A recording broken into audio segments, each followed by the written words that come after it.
இயேசு உங்களை நேசிக்கிறார். பிரியமானவர்களே, இந்த நாளில் ஆண்டவர் நம்மளோடு பேசும்படியாய் வேதத்திலிருந்து ஒரு வசனை கொடுத்த வாசித்து ஆண்டவர் நமக்கு கற்றுக் கொடுக்கக்கூடிய காரியங்களை பார்ப்போம். அது யோவான் புஸ்தகம் 21வது அதிகாரம் 4வது வசனம் 5வது வசனம் விளையாட்டு சொல்லுகிறது. விடியற் காலமான போது இயேசு கரையிலே நின்றார். அவர் இயேசு என்று சீசர்கள் அறியாதிருந்தார்கள். இயேசு அவர்களை நோக்கி, பிள்ளைகளே, புசிக்கிறதற்கு ஏதாகிலும் உங்களிடத்தில் உண்டா என்றார். அதற்கு அவர்கள் ஒன்றுமில்லை என்றார்கள். அப்பொழுது அவர், நீங்கள் படவுக்கு வலதுபுறமாய் வலையை போடுங்கள், அப்பொழுது உங்களுக்கு அகப்படும் என்றார்.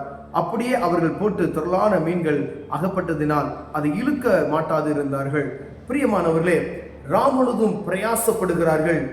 பாருங்க, கர்த்தருடைய பிள்ளைகள் மீண்டுமாய் அவர்கள் தங்களுடைய வேலைக்கே, இந்த கடல் தொழிலுக்கே அவங்க கடந்து செல்கிறத, இந்த சீசர்கள் கடந்து செல்கிறத ஒரு காரியத்தை தான் ஆண்டவர் இங்கே எழுதி வைத்திருக்கிறார். இயேசு உயிர்த்தெழுந்ததுக்கு பின்பதாய் கரையிலே வந்து நிற்கிறார். இயேசு என்று அவர்கள் அறியாது இருந்தார்கள் என்று வேதம் சொல்லுகிறது. பிரியமானவர்களே, அவங்களுக்கு பாருங்க, அவங்க கிட்ட இருந்த ஒரு மிஸ்டேக்.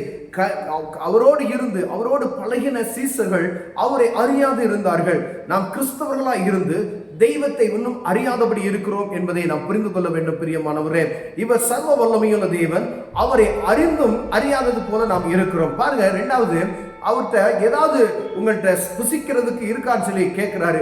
ஏதாவது இருக்குன்னு சொல்லி அவர் கேட்கிறாரு. ஆனா அவரு ஒன்றும் இல்லை என்று சொல்லுகிறார்கள். பிரியமானவர்களே, நாங்க முழுவதும் பிரயாசப்பட்டு ஒன்றும் கிடைக்கல ஆண்டவரே அப்படின்னு சொல்றாங்க. ஆனா அவங்க இருந்த இடத்திற்கும் இந்த போட் இருக்கிற இடத்துக்கும் கரைக்கும் 200 முழம் என்று வேதம் சொல்லுகிறது.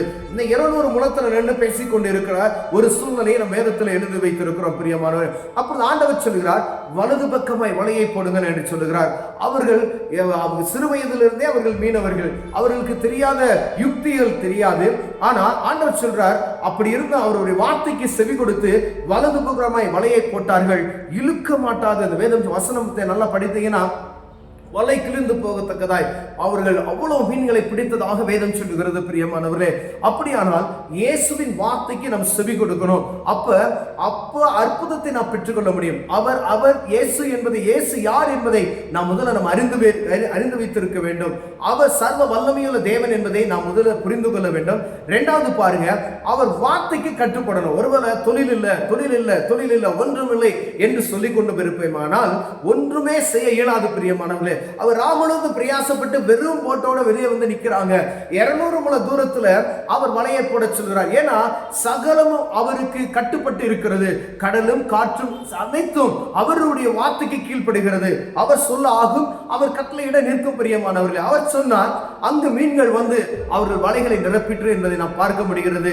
அவர்கள் இழுக்கக்கூடாதபடிக்கு போட் நிரம்பத்தக்கதான மீன்களை பிடித்தார்கள் என்று வேதம் சொல்லுகிறது. பிரியமானவர்களே, இயேசு யார் என்பதை நீங்கள் முதல் புரிந்து கொள்ளுங்க.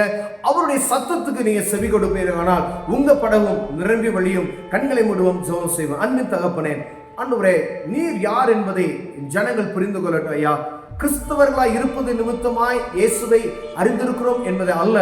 ஆண்டவரே, நீர் இயேசு சர்வ வல்லமையுள்ள தேவன் என்பதை நாங்கள் புரிந்து கொள்ள உதவி செய்யுங்க. உமது வார்த்தைக்கு செவி கொடுக்கிற இருதயத்தை தாங்க. இயேசுவின் நாமத்தில் பிதாவே, ஆமென்.